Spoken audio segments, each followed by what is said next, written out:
found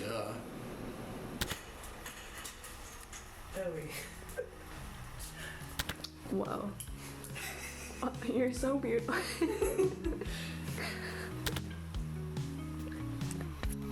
Putting you in front of a camera is such a bad idea. No.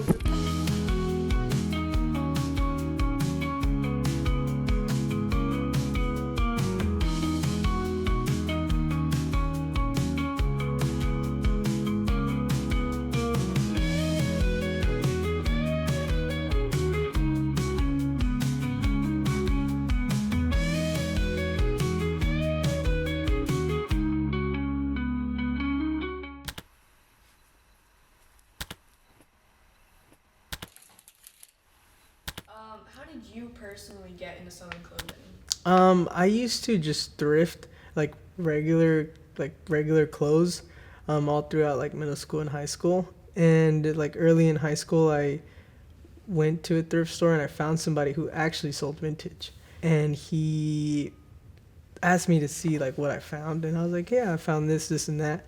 And he's like, hey, like that stuff is worth some money. Like you should try selling it. And I was like, what is this guy talking about? I'm just thrifting clothes to wear. So I went and I tried to sell it online, and I sold the clothes for like way more than I bought it for. So I was like, yo, this might actually have some money in it. So I went through my closet and I tried to find like stuff that I had already got previously, and then it just kind of like was a rolling like ball, and it just kept going. I first got into selling clothing from selling a tennis racket on eBay. I found it at Goodwill for like $4, and I went around the next day, sold it for like $275 or something, and I was very excited as a 15-year-old person would have been.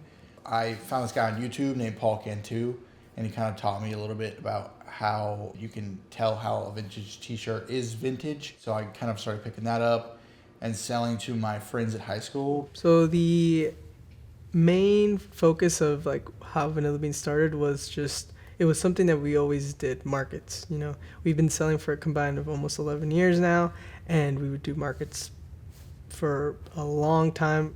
And we just didn't find anything like that here in San Marcos. It was just kind of missing. We started doing this vintage market in Austin called Guad Vintage Market. That's when we started thinking like, oh, why don't we just start something in San Marcos like this? So we just decided to create our own, you know, and create a market to do, like what better than to do it in your own backyard? Right. What better than to do it with the people that are in your community and just kind of get to share that experience.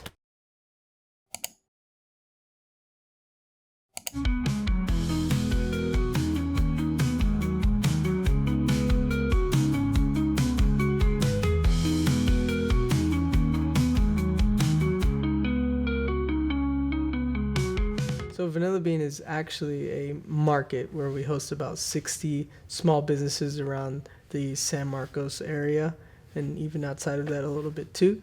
They come together every third Saturday, and we're there from about 11 to 5. Vanilla Bean is a place to have fun.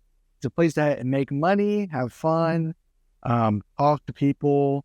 Our motto is really like, we want vendors to come back because they had a good time. It differs from other markets because you can tell that they actually care about their vendors, because most of the markets I've been to, they don't really support their vendors as much, and they kind of pride themselves on that because they have been to other markets and dealt with that before, and they want their vendors to know that they're cared about and they're supported in what they do. It's a great experience overall, and it involves a lot of community, and it's somewhere where you can meet people and just have a good time.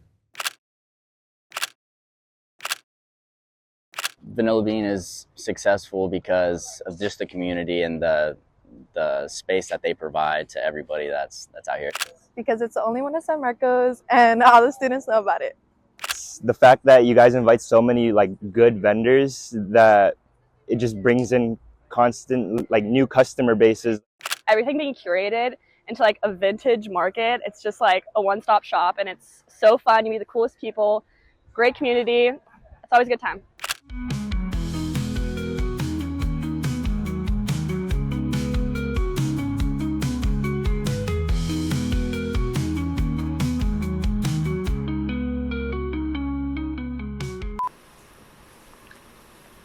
That's so amazing. That is so amazing. Wow, wow. Oh God. Okay. And enough. And you're done. And enough. Whatever, And dude. enough.